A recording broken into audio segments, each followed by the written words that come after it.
குர்ஆன்ல அல்லாஹ் ரப்பல் ஆலமீன் சொல்றார் வஸ்பிர் நஃப்ஸக மஅல்லதீன யதுஊன ரப்பஹும் பில் கதாத்தி வல் அஷி யுரீதுன வஜ்ஹஹு. அல்லாஹ்வுடைய தூதருக்கு அல்லாஹ் சொல்லும்போது காலையிலும் மாலையிலும் அல்லாஹ்வை நினைவு கூர்ந்து அல்லாஹ்வுடைய முகத்தை நாடி இருக்கக்கூடிய மக்களோடு உங்களை நீங்க ஆக்கிக் கொள்ளுங்க நபியே.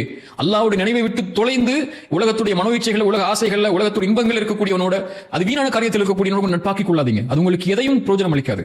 ஒரு அல்லாஹ்வுடைய மார்க்கத்தில் இருக்கக்கூடிய ஒரு மனிதன் 2 நண்பர்களை பக்கத்திலே வச்சிருப்பான். அதான் உண்மையான நட்பும் கூட.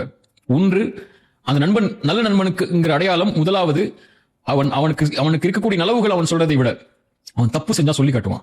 நீ தப்பு செய்ய திருத்திக்குன்னு சொல்லுவான். உங்களை ஒருத்தர் புகழ்ந்துகிட்டே இருக்கிறான்னா அவன் உண்மையான நண்பன் இல்ல. உங்க தவற சொல்றவன் மட்டும்தான் உங்களுடைய உண்மையான நண்பன்.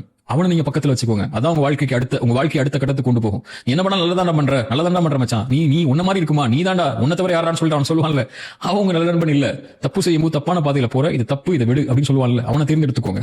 2வது, இன்பமான நேரத்தில் எல்லாமே இருக்கும்போது உங்களோட இருக்கிறவனை விட நீங்க நஷ்டத்திலையும் கஷ்டத்திலையும் பிரச்சனைகளையும் இருளையும் இருக்கும்போது நான் இருக்கவா, உன் காரியத்தை நான் லேசாக்குறவான்னு சொல்லி உங்களுக்கு கரம் கொடுக்குறான்ல, அந்த நண்பனை தேர்ந்தெடுத்துக்கோங்க. அது ரொம்ப கஷ்டம். அல்லாட்ட கேளுங்க, ரப்புட்ட கேளுங்க, எல்லாம் இப்படி ஒரு நண்பனை கொடியா அல்லான்னு சொல்லி எல்லாம் அனுப்புவான்.